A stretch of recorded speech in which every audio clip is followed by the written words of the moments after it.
దైవ మర్మములు.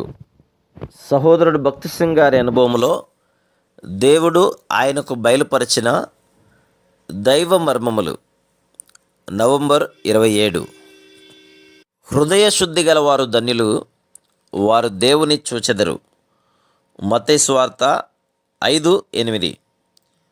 మేము వీధులలో ప్రసంగం చేయనప్పుడు కొందరు తరచుగా మమ్మను హాస్యము చేయుచు, మాకు దేవుని చూడవలనని ఉన్నది, మీ దేవుణ్ణి చూపిన నమ్ముదుము అందురు. దేవుణ్ణి చూడగలుగుటకు ముందుగా శుద్ధ హృదయము తప్పక కావలసి ఉన్నదని వారు గ్రహింపరు. హృదయ శుద్ధి గల వారు ధన్యులు, వారు దేవుని చూచెదరు. వారు ఆయనను ఒక నిమిషము కాదు, క్షణమాత్రమును కాదు, ఒక గడియకే కాదు, నిత్యత్వం వరకు చూచెదరు. ఆయన యొక్క సంపూర్ణ మహిమలో ఆయనను గాంచెదరు. ఆయనకు అతి సమీపంగా నుండెదరు.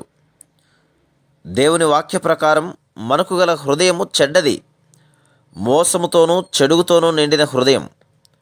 దానిని దేవుని వాక్యము ఇట్లు వివరించుచున్నది: హృదయము అన్నిటికంటే మోసకరమైనది, అది ఘోరమైన వ్యాధి గలది, దాని గ్రహింపగలవాడెవడు.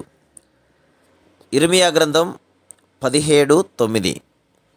అలాగైనా హృదయ శుద్ధి మనం ఎట్లా పొందగలము? 1 యోహాను 1:7 దేవుని వాక్యం తెలుపునది ఏమనగా, యేసుక్రీస్తు యొక్క రక్తము మనల్ని పవిత్రులనుగా చేయుచునే ఉండును. దానికి ఇట్లు అర్థం చెప్పవచ్చును: మన కన్ను ఏ విధంగా చేయబడి ఉన్నదనగా, ధూళి కానీ ఏదైనా ఒక అతి సూక్ష్మమైన నలుసైనను కంటిలో పడగానే కనురెప్పలు కొట్టుకొనుటయు నీళ్లు కారుటయు ఆరంభించి ఆ నలుసు తొలగిపో వరకు అట్లే జరుగును. ఈ విధముగా కంటి గ్రుడ్డు శుభ్రముగా నుంచబడును.